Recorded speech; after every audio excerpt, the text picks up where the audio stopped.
Ngarang Manipur da mioi tara taro COVID-19 positive oibagi case laikrabasu ngasigi oina hauzik fawbada COVID-19 positive oibagi paw laitri. Hiramasigi matangda ahen ba update kalunena aikoigi study number 2 da Impact News ka reporter Ketrimin Premsan lengselaga laire. Premsan hauzik si ngasi yamna maruina social media da aikoi ahen ba anauba positive case khara laire haibagi viral satkraba miyamna ngangdiri basigi matangda amadi hauzik fawbada Manipur da COVID-19 gi oriba ngasi maki yamna nauba update ki pausing khoi Premsan amta haibiyo. Siam kanai hauzik fawbagi oinadi ngarang kogi kunga manga sukiba haiba tare confirm case kunga manga sukiba aduga active case da kunga humdoi laikiba adudagi hena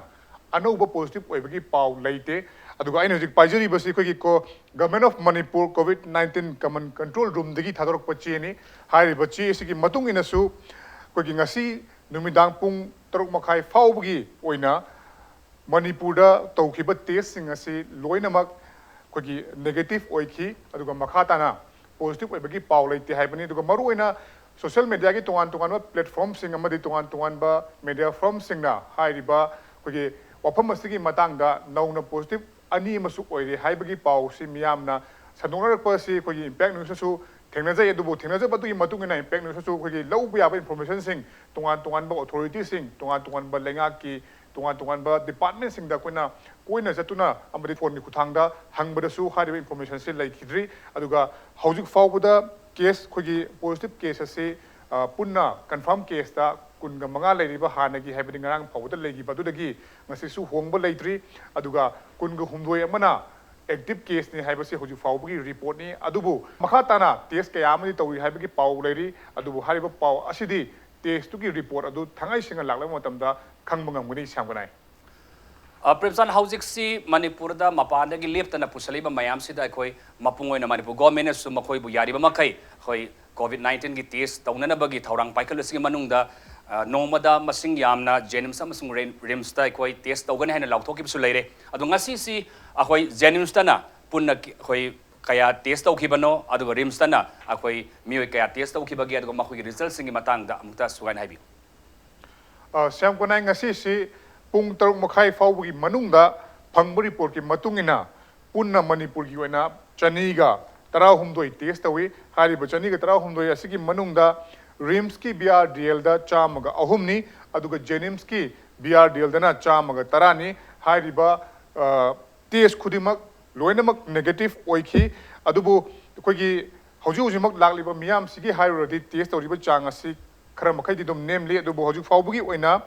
hariba ngasigi oina chani ga tarahumdoi si test tawkhibani adubu rims da another 36 sample amasu haujujimak test tawbagi thabak changsali aduga jenims tana atopa chama amagasu haujujimak test tawbagi process ta leiri makoi sing asigi report te ngasi athengba natraga hayeng ayukta khangagani haibagi pawsu lakli samkanai Makhatana khona Premsane khangjaningi si hauzik Manipur da apunba case masing kunmanga sigi manung the active case kulumdoi leire na khona mayam su khangdare adu hairiba active oiba kulumdoi si rimstana kayano aduga jenimsana kayano magi isolation ward sing da thambi basigi matangda makoi kari film da leire makoi phasa phagalakpa koi tonga source tagi masa phagalak de habigi wafam de leire gasu chapsaba jenims rimsta kaya thami aduga makoi ji hauzik kari film da leire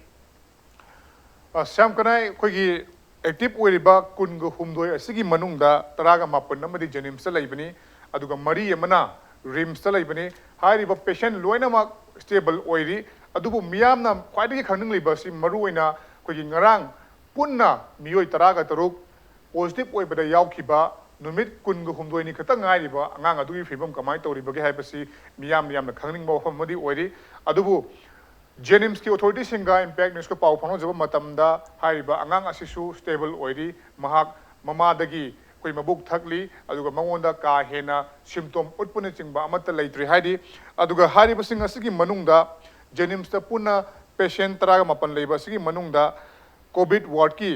kogi 4th floor da mioi taret thamli aduga 3rd floor da na mioi tarani aduga ground floor da na mioi anini punna mioi taraga mapana se akan section thrang marakta haujuk su mokoi gi layang sathari aduga rims ki oina mioi mari ni mokoi da lei riba se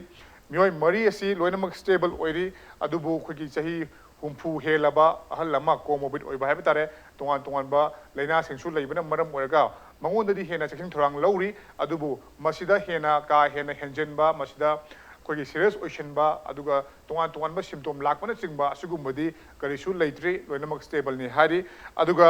ꯔꯤꯝꯁꯇ patient 4 ꯂꯩꯕꯒꯤ ꯃꯅꯨꯡꯗ ꯑꯍꯥꯟꯕꯒꯤ patient 2 ꯍꯥꯏꯕꯗꯤ ꯃꯨꯝꯕꯥꯏꯗꯒꯤ ꯂꯥꯛꯈꯤꯕ patient 2 ꯑꯗꯨ ꯍꯌꯦꯡ ꯑꯃꯨꯛ ꯅꯧꯅ COVID-19ꯒꯤ ꯃꯈꯣꯏꯒꯤ ꯁꯦꯝꯄꯜ ꯂꯧꯔꯒ ꯇꯦꯁ ꯇꯧꯒꯗꯧꯔꯤ ꯑꯗꯨꯒ ꯃꯁꯤꯒꯤ ꯃꯇꯨꯡ ꯏꯟꯅ ꯃꯈꯥ ꯇꯥꯕ ꯀꯔꯤ ꯇꯧꯒꯗꯒꯦ ꯍꯥꯏꯕꯁꯨ ꯈꯟꯅꯔꯤ ꯑꯗꯨꯕꯨ ꯋꯥꯐꯝ ꯑꯃꯅ ꯍꯧꯖꯤꯛ ꯐꯥꯎꯕꯒꯤ ꯂꯩꯔꯤꯕ ꯑꯩꯈꯣꯏꯒꯤ ꯄꯦꯁꯦꯟꯁꯤꯡ ꯑꯁꯤꯒꯤ ꯃꯔꯛꯇꯒꯤꯁꯨ ꯑꯩꯈꯣꯏꯒꯤ ꯗꯣꯛꯇꯔꯗ ꯀooperation ꯄꯤꯗꯕ ꯑꯃꯗꯤ ꯅꯔꯁꯅ ꯍꯥꯏꯕꯗ ꯏꯟꯗꯕ ꯈꯣꯠꯇꯕꯒꯤ ꯄꯥꯎꯁꯨ ꯏꯝꯄꯦꯛ ꯅ꯭ꯌꯨꯁꯇ ꯂꯥꯛꯈꯤ ꯑꯗꯨꯕꯨ ꯃꯁꯤ ꯍꯧꯖꯤꯛꯀꯤ ꯑꯣꯏꯅꯗꯤ ꯂꯩꯇ꯭ꯔꯦ ꯍꯥꯏꯔꯤ ꯑꯗꯨꯒ ꯌꯥꯝꯅ ꯑꯩꯈꯣꯏꯒꯤ ꯍꯥꯏꯔꯤꯕ ꯂꯩꯅꯥ ꯑꯁꯤꯕꯨ ꯉꯥꯛꯊꯣꯛꯅꯕ ꯑꯃꯗꯤ ꯇ꯭ꯔꯤꯠꯃꯦꯟ ꯄꯤꯅꯕ ꯍꯣꯠꯅꯕꯗ ꯄꯦꯁꯦꯟꯁꯤꯡꯅꯁꯨ ꯗꯣꯛꯇꯔ ꯑꯃꯗꯤ ꯅꯔꯁꯁꯤꯡꯗ ꯑꯩꯈꯣꯏꯒꯤ ꯀooperation ꯄꯤꯕ ꯑꯗꯨꯒ ꯗꯣꯛꯇꯔ ꯅꯔꯁꯁꯤꯡꯅꯁꯨ ꯄꯦꯁꯦꯟꯁꯤꯡꯅ ꯅꯥꯔꯤꯕ ꯂꯩꯅꯥ ꯑꯁꯤꯒꯤ ꯃꯔꯝꯗ ꯈꯪꯕꯤꯔꯒ ꯄꯦꯁꯦꯟꯁꯤꯡꯅ ꯅꯨꯡꯉꯥꯏꯔꯣꯏꯗꯕ ꯃꯑꯣꯡꯗꯁꯨ ꯇꯧꯕꯤꯗꯕ ꯍꯥꯏꯕꯅꯆꯤꯡꯕ ꯀꯌꯥ ꯑꯁꯤ ꯇꯣꯉꯥꯟꯕ ꯑꯩꯈꯣꯏꯒꯤ ꯃꯤꯌꯥꯝ ꯄ꯭ꯔꯖꯥ ꯁꯦꯛꯁꯟꯗꯒꯤ ꯐꯣꯡꯗꯣꯛꯅꯔꯛꯂꯤ ꯑꯗꯨꯒ ꯑꯃꯔꯣꯝꯗꯅ ꯑꯩꯈꯣꯏꯒꯤ ꯀꯔꯤꯒꯨꯝꯕ ꯅꯦꯒꯦꯇꯤꯚ ꯑꯣꯏꯕ ꯇꯥꯔꯒꯗꯤ ꯃꯌꯨꯝꯗ ꯍꯣꯝ ꯀ꯭ꯋꯥꯔꯦꯟꯇꯥꯏꯟ ꯊꯝꯒꯅꯤ ꯍꯥꯏꯔꯤꯕ ꯋꯥꯐꯝ ꯑꯁꯤꯁꯨ ꯍꯧꯖꯤꯛꯇꯤ ꯄꯨꯔꯥ ꯃꯌꯦꯛ ꯁꯦꯡꯂꯦ ꯑꯗꯨꯒ ꯍꯥꯏꯔꯤꯕ ꯋꯥꯐꯝ ꯑꯁꯤ ꯑꯩꯈꯣꯏꯒꯤ ꯃꯅꯤꯄꯨꯔꯒꯤ ꯃꯤꯌꯥꯝꯅ ꯍꯪꯅꯔꯛꯄꯗꯗꯤ ICMRꯅ ꯁꯦꯝꯂꯤꯕ ꯒꯥꯏꯗꯂꯥꯏꯟꯁ ꯑꯁꯤ ꯑꯩꯈꯣꯏ ꯃꯅꯤꯄꯨꯔꯒꯤ ꯌꯦꯡꯉꯒ ꯁꯦꯝꯕ꯭ꯔꯥ ꯅꯠꯇ꯭ꯔꯒꯅ ꯃꯤ ꯂꯤꯁꯤꯡ ꯍꯦꯟꯅ ꯅꯥꯔꯕ ꯗꯦꯜꯂꯤꯒꯨꯝꯕ ꯃꯍꯥꯔꯥꯁꯇ꯭ꯔꯒꯨꯝꯕ ꯏꯟꯗꯤꯌꯥꯒꯤ ꯑꯇꯣꯞꯄ ꯁ꯭ꯇꯦꯠꯁꯤꯡ ꯑꯁꯤ ꯌꯦꯡꯉꯒ ꯁꯦꯝꯂꯤꯕ꯭ꯔꯥ ꯃꯗꯨꯗ ꯌꯦꯡꯂꯒ ꯁꯦꯝꯕ ꯑꯣꯏꯔꯒꯗꯤ ꯃꯅꯤꯄꯨꯔꯗ ꯃꯗꯨ ꯑꯦꯄ꯭ꯂꯥꯏ ꯇꯧꯕ ꯃꯇꯝꯗ ꯀꯗꯥꯏ ꯐꯥꯎꯕ ꯆꯥꯟꯅꯒꯗꯒꯦ ꯍꯥꯏꯕꯒꯤ ꯀꯣꯏꯁꯟꯗꯤ ꯃꯌꯥꯝ ꯂꯥꯛꯂꯤ ꯑꯗꯨꯕꯨ WHOꯅ ꯄꯤꯕ ꯒꯥꯏꯗꯂꯥꯏꯟꯁꯀꯤ ꯃꯇꯨꯡ ꯏꯟꯅꯗꯤ ꯀꯝꯄꯜꯁꯔꯤ 14 days ꯑꯁꯤ ꯑꯩꯈꯣꯏꯒꯤ ꯀ꯭ꯋꯥꯔꯦꯟꯇꯤꯟ ꯁꯦꯟꯇꯔ ꯒꯚꯔꯟꯃꯦꯟꯠꯅ ꯍꯥꯡꯕ ꯑꯁꯤꯗ ꯅꯤꯡꯊꯤꯅ ꯊꯝꯕ ꯑꯁꯤꯅ ꯈ꯭ꯋꯥꯏꯗꯒꯤ ꯁꯦꯐ ꯑꯣꯏ ꯍꯥꯏꯕꯒꯤ ꯋꯥꯐꯝꯗꯤ ꯂꯩꯈ꯭ꯔꯕꯅꯤ ꯑꯗꯨꯕꯨ ꯍꯧꯖꯤꯛꯃꯛ ꯂꯩꯔꯤꯕ ꯀꯦꯁꯁꯤꯡ ꯑꯁꯤ ꯁ꯭ꯇꯦꯕꯜ ꯑꯣꯏꯔꯤ ꯑꯗꯨꯒ ꯂꯥꯛꯀꯗꯧꯔꯤꯕ ꯍꯥꯏꯕꯗꯤ ꯉꯁꯤ ꯔꯤꯝꯁꯇ ꯑꯅꯧꯕ 33 ꯑꯃꯁꯨ ꯇꯦꯁ ꯇꯧꯕꯒꯤ ꯀꯟꯅ ꯆꯪꯁꯜꯂꯤ ꯖꯦꯅꯤꯝꯁꯇꯁꯨ 100 ꯑꯃ ꯆꯪꯁꯜꯂꯤ ꯑꯗꯨꯒ ꯃꯁꯤꯒꯤ ꯃꯔꯛꯇ ꯄꯣꯖꯤꯇꯤꯚ ꯑꯣꯏꯔꯛꯄ ꯑꯣꯏꯔꯛꯇꯕ ꯍꯥꯏꯕꯗꯨꯗꯤ ꯍꯥꯏꯔꯤꯕ ꯔꯤꯄꯣꯔꯠꯁꯤꯡ ꯑꯗꯨ ꯌꯧꯔꯕ ꯃꯇꯨꯡꯗ ꯑꯃꯗꯤ ꯏꯝꯄꯦꯛ ꯅ꯭ꯌꯨꯁꯅꯁꯨ ꯍꯥꯏꯔꯤꯕ ꯔꯤꯄꯣꯔꯠꯁꯤꯡ ꯑꯁꯤ ꯃꯇꯝ ꯆꯥꯅ ꯃꯤꯌꯥꯝꯗ ꯈꯪꯍꯟꯅꯕꯒꯤꯗꯃꯛꯇ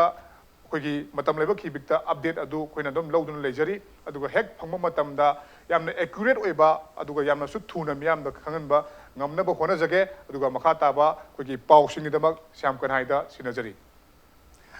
ꯊꯥꯒꯠꯆꯔꯤ ꯄ꯭ꯔꯦꯝꯆꯥꯟ ꯑꯩꯈꯣꯏꯒꯤ ꯐꯤꯜꯗ ꯇꯥꯔꯤꯕ ꯔꯤꯄꯣꯔꯇꯔꯁꯤꯡꯅ ꯃꯤꯌꯥꯝꯗ ꯃꯇꯝꯒꯤ ꯑꯣꯏꯕ COVID-19 ꯂꯩꯅꯥ ꯑꯁꯤꯒꯤ ꯃꯇꯥꯡꯗ ꯑꯣꯏꯔꯤꯕ ꯐꯤꯕꯝꯁꯤꯡ ꯑꯁꯤ ꯑꯩꯈꯣꯏ ꯃꯔꯤꯛ ꯆꯨꯝꯅ ꯃꯤꯌꯥꯝꯗ ꯄꯥꯎꯗꯝꯖꯅꯕ ꯍꯣꯠꯅꯖꯒꯦ ꯑꯩꯈꯣꯏ ꯚꯥꯏꯔꯦꯜꯗ ꯁꯣꯁꯤꯌꯦꯜ ꯃꯤꯗꯤꯌꯥꯗ ꯇꯣꯉꯥꯟ ꯇꯣꯉꯥꯟꯕ ꯇꯣꯉꯥꯁꯤꯡ ꯑꯩꯈꯣꯏ ꯃꯤꯌꯥꯝꯗ ꯊꯥꯖꯕꯤꯗꯅꯕꯅꯁꯨ ꯑꯩꯈꯣꯏ ꯑꯄꯤꯜ ꯇꯧꯖꯔꯤ